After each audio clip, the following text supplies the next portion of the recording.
Hello, my name is Dr. Julie Ainscoe, and I am organist at St Augustine's Benedictine Abbey in Chilworth, near Guildford, in Surrey. I am a Fellow of the Royal College of Organists and a member of the Society of Women Organists.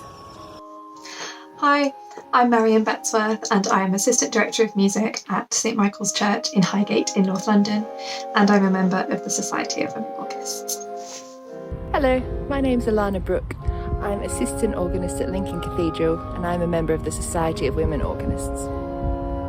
Hello, my name is Emma Gibbons and I'm Director of Music at Newport Cathedral and I'm a member of the Society of Women Organists. Hello, my name is Hannah Gill. I'm organist at St Nicholas in Harpenden and I'm a member of the Society of Women Organists. My name is Marilyn Harper. I'm the organist here in Christ's Chapel in Dulwich in southeast London. I teach the organ on behalf of the Royal College of Organists Academy and in a local school. And I'm also a member of the Society of Women Organists. Hello, my name is Sarah Macdonald. I'm Director of Music at Selwyn College, Cambridge, and also Director of the Girl Choristers at Ely Cathedral. I am proud to be a member and a patron of the Society of Women Organists. Hello, my name is William Mcvicker. I'm Organ Curator at London's Royal Festival Hall, and I'm delighted to be a patron of the Society of Women Organists. I'm Lynne Morton. In normal times, I play the organ once a month at Shirehampton Methodist Church in Bristol, and I'm a member of the Society of Women Organists. Hi, I'm Katie Pardee. I'm the Betts Fellow in Organ Studies at Oxford University. I'm a lecturer in music at Corpus Christi College, and I'm the Director of Chapel Music at Wharton College, Oxford. And I'm a member of the Society of Women Organists. Hello, my name is Katie Silverman. I'm Director of Music at St Mary's Church, Battersea, and I'm a member of the Society of Women Organists. Hello, my name is Elizabeth Stratford. I am the organist and master of the choristers at Arundel Cathedral, West Sussex, and I am a member of the Society of Women Organists.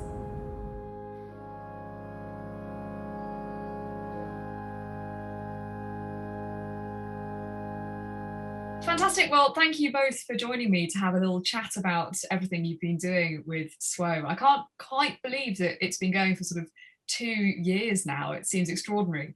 I wonder if we could just start by talking about what motivated you to set up this society in the first place. I've been fretting about the gender balance throughout my career.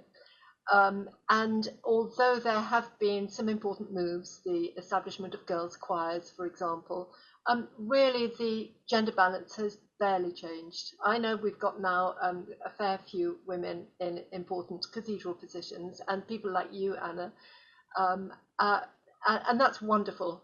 And those changes are vital, but still the progress is very slow. So I've been wanting to see a better gender balance in the professional world, but I've also been conscious of the many female organists out there who don't know any other female organists. And so I think loneliness, isolation has also been an issue. And it's seemed to me for decades that if only we women just could get together and talk to each other, things might start to change. And then of course, Ghislaine started making waves and made a wonderful speech at an RCO event. And so I pinned down Ghislaine, and I think it was on your mind already, wasn't it, Ghislaine? And so SWO was born. It's interesting to hear you talk about that sort of importance of community, because I remember when I started at Oxford, Ghislaine, you got in touch with me straight away and said, right, let's have a coffee, let's talk about what it is actually like to be an organ scholar, a female organ scholar in a male choral foundation. How did you find it when you started at Christchurch? I think I'd always, like Anne says, I'd always been aware of it. So before I started at Christchurch, I'd gone on music courses where I'd been the only girl, as I'm sure you will have. And I was the only female organist at school as well. So in that sense, I knew, I'd visited before and I knew what to expect. But I think it is, you sort of realise as you go on, as the years progress, that you're encountering a similar sort of gender balance, and you start to wonder why that is. And you know, I was really lucky. I was really welcomed into Christchurch, and they were a fantastic team. But it is something that you're aware of, and as Anne says, we started sort of reflecting on that and discussing that, and it seemed that lots of people felt the same way and were having similar experiences. And now with your work in school, because I think I'm right in saying it's a co-ed school and you do a lot of organ teaching. So do you find that there is an imbalance in the people actually taking up the organ, or is it a pretty good split? It's a good split, actually. I've been mindful of it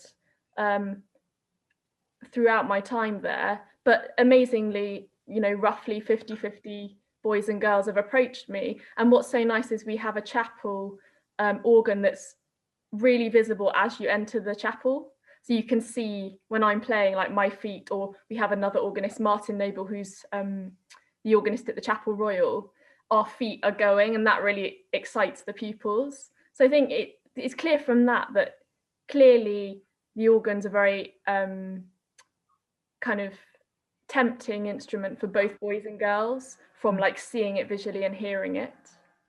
I think we were talking about this on the panel yesterday, Anne, weren't we, about the importance of the visibility of the actual instrument and the player, and that as soon as you get kids or young people up close and personal with the organ, it makes perfect sense for them to be really, really excited about it. And I realise that you have done so much to inspire and infuse so many young organists with all of your teaching and the books that you work on as well.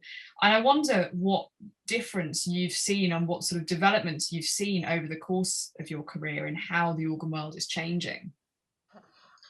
I've seen big changes in the last year or so. The RCO, I think, has done wonderful things and just rose to the task during the pandemic. I think that's made an enormous difference.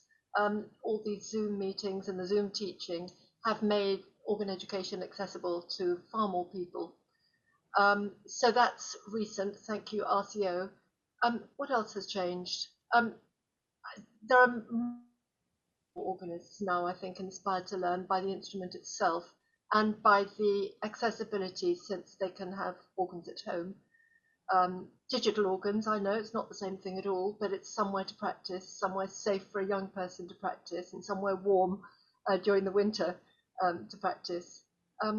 Those are some of the things that come immediately to mind. Oh, but of course, also the whole education scene has radically changed, certainly since I was young, in that there was Oundle, and I think James Parsons never gets quite enough credit for the fantastic work he did in setting up those Oundle courses.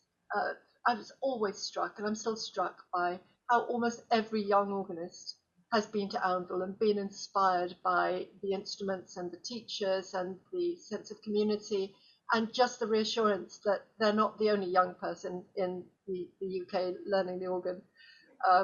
Meeting others has been really important. And then the RCO, of course, changed from being, may I say, a somewhat stuffy organisation, and started reaching out. The RSCM also changed from being rather more elitist, perhaps. I think that's fair to say.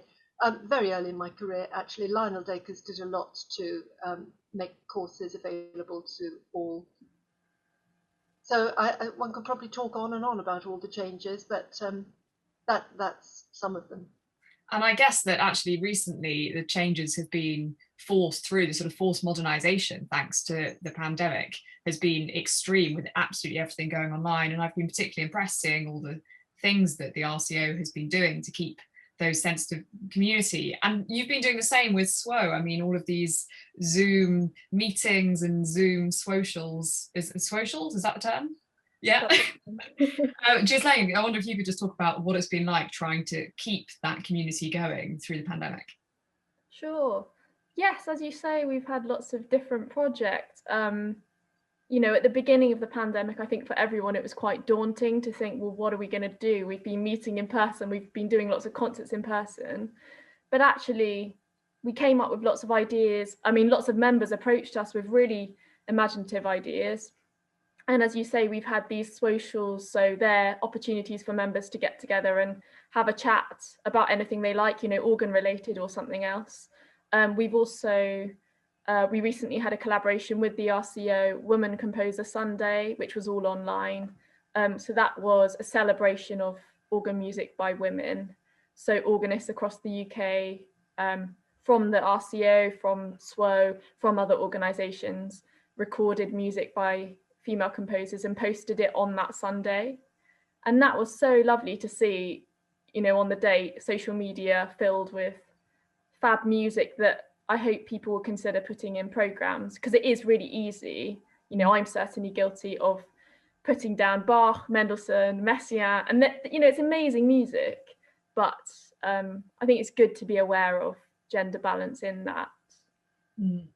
And I think what was lovely about that Sunday was seeing that it wasn't just SWO members getting involved, it really was the whole organ community. And I guess that is so central to what you're doing, the idea that SWO is not something just for women. It's something for anyone who agrees with your goals and aims and wants to help support more women organists coming through. I think it's so vital that in the sort of push for equality, it's something which everyone is involved with, not just left for the women to try and fight for it.